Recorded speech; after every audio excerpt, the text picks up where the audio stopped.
welcome back to BNN News. I'm Adele Cheng, where today we're bringing you something a little different, giving you a fusion of Afro beats and electronic music along with music education. Today we're speaking with Kareem, a local Berkeley professor by day and DJ by night, who fuses Caribbean rhythms, house music, and champions youth music education with passion. Great to have you here, Kareem. Thank you for having me. So what are you bringing us today on the show? So I prepared a short set list of a fusion of Afro-Caribbean house music and excited to play it for you all. Awesome. Let's get into it. Sure.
That was absolutely amazing. I was just behind the cameras, just like vibing to the music. It was awesome. Thank you. That was so cool.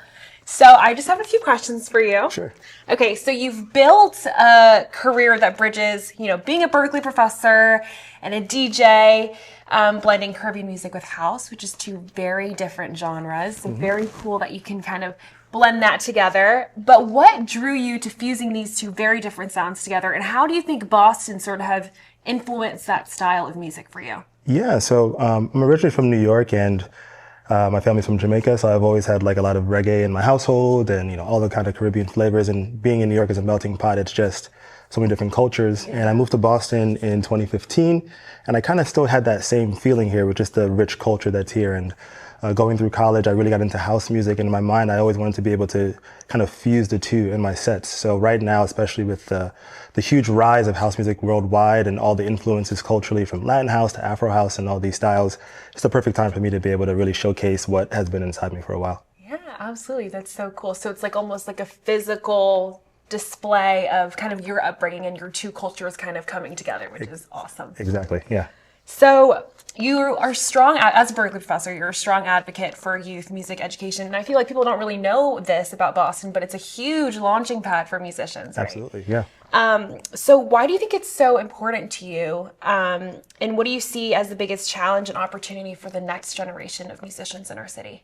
Yeah, well, the beauty of where we are now as a society, with the internet and social media and such, there's so many options of ways to reach out to people, to learn from people, and to kind of figure out what you want to do. And I think the barrier to entry is a little bit lower, which, you can look at it as maybe a tougher thing for some folks, but it's a beautiful thing because more people who are fans of this can really give it a shot and kind of dive into it and try it out for some time. So I think it's a beautiful time to just if you want to learn, to be able to like try things out. And yeah, I'm excited to be a part of that on the Berkeley side, and as well as, I'll go to some elementary schools and, do a little DJ showcase when they're talking about their music education programs. And I'm looking forward to getting a little bit more into it as well, especially on the, the pre-college level, something that's I'm really passionate about. It's, as a musician from elementary school to junior high school and then high school, being able to be a part of that in the Boston scene would be really, really amazing. So I'm looking forward to more of those opportunities. Yeah. So cool. And then just exposing the younger generation and show them that this career path is a possibility. Absolutely, it is. Yeah.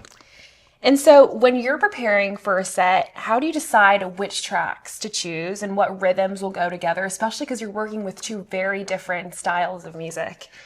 Yeah, it definitely doesn't come too easily. The beauty is, again, with the internet, there's so many producers, myself included, who are, making different edits and versions of songs that kind of blend the two styles. So I really love to do that and kind of go on a deep dive, on SoundCloud or different spaces to find that music that will work really, really well. And as a DJ, as I prepare my sets, it's not that I don't prepare my sets, but I prepare in a way that's pretty wide. So if I have a 2-hour set, maybe I play, 60 songs in that set, but my playlist for that night is probably 300 songs or 400 songs. And as I start to play certain styles, you can get a feeling from the crowd if they start to move a certain way or they kind of give you a reaction, whatever it is, you kind of know where you can go from that. So my preparation is keeping it open a little bit, but also being able to give myself the fluidity of reading the crowd every time. Wait, that's so awesome. So it's kind of almost like building that connection with your audience, and they sort of influence what you kind of put out for that night. Absolutely. Which I think is really cool. Okay, well, could you give us a little crash course, maybe a little step-by-step of how you kind of blend these two sounds together? Definitely, yeah. Okay, cool. So on my computer here, I have a bunch of, different edits of songs and such. So one thing that's really important is being able to mix within the key.